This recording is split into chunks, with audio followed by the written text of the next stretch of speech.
জানো বন্ধুরা, টুনি পাখিরা একটি জঙ্গলে গাছের উপরে বাসা বানিয়ে থাকতো। টুনি পাখিদের দিনকাল খুব ভালোই কাটছিল। তারা আকাশে উড়ে বেড়াতো বন্ধুরা। নীল আকাশে সাদা মেঘের উপর দিয়ে উড়ে বেড়াতো। খুব আনন্দে কাটছিল টুনি পাখিদের দিনগুলো। টুনি পাখিরা প্রতিদিন ফসলের মাঠে খাবারের সন্ধানে যেত বন্ধুরা। তারা দুজনে মিলে খাবার সংগ্রহ করে বাসায় গিয়ে খেত বন্ধুরা।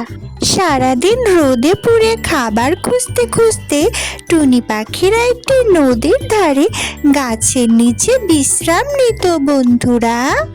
তারা সূর্যের আলো থেকে বাঁচার জন্য ওই গাছের নিচে নিরিবিলি বসে বাতাস খেত নদীর পাড়ে। হঠাৎ একদিন কি হলো জানো বন্ধুরা, টুনি পাখিরা যখন খাবার সংগ্রহ করে নদীর পাড়ে বসে বিশ্রাম নিচ্ছিল, তখন একটা অবাক করা কাণ্ড ঘটল বন্ধুরা। তোমরা শুনে অবাক হয়ে যাবে যে টুনি পাখিরা নদীর পাড়ে একটা ম্যাজিক কলসি খুঁজে পেল। টুনি বউ, নদীতে একটা কলসি ভেসে আসছে, দেখো। কলসিটা অনেক সুন্দর রং করা। এত সুন্দর কলসি আমি এর আগে কখনোই দেখিনি। দেখো, কলসিতে কেমন স্বর্ণের মুদ্রা চিকচিক করছে।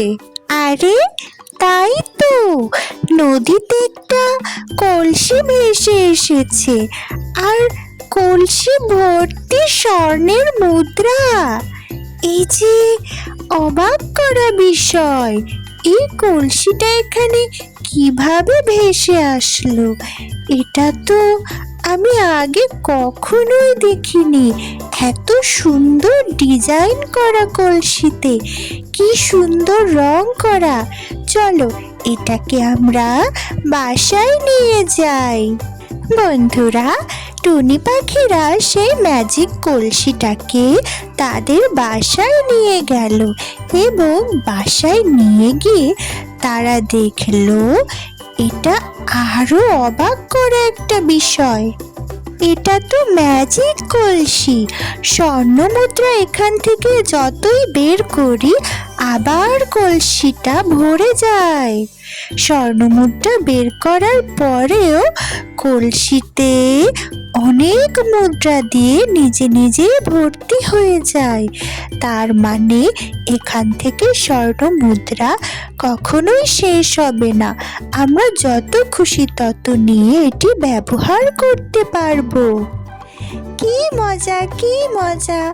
আমরা একটা ম্যাজিক কলসি খুঁজে পেয়েছি।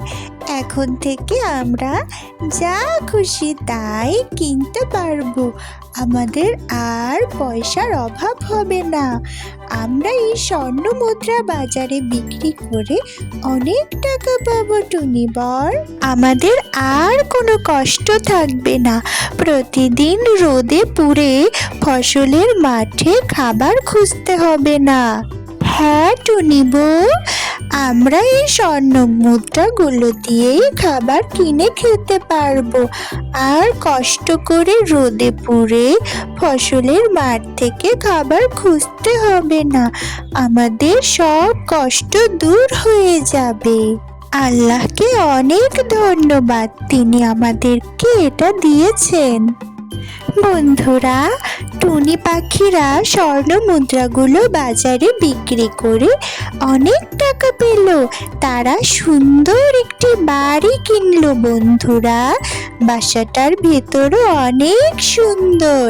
এরপর থেকে টুনি পাখিরা সুখে শান্তিতে বসবাস করতে লাগলো।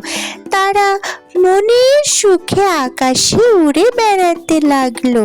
তাদের আর কষ্ট করে রোদে পুড়ে খাবার খুঁজতে হবে না। বন্ধুরা, লাইক করো, সাবস্ক্রাইব করো, আমাদের সাথেই থেকো। সবাই অনেক ভালো থাকো। আবার দেখা হবে। আল্লাহ হাফেজ।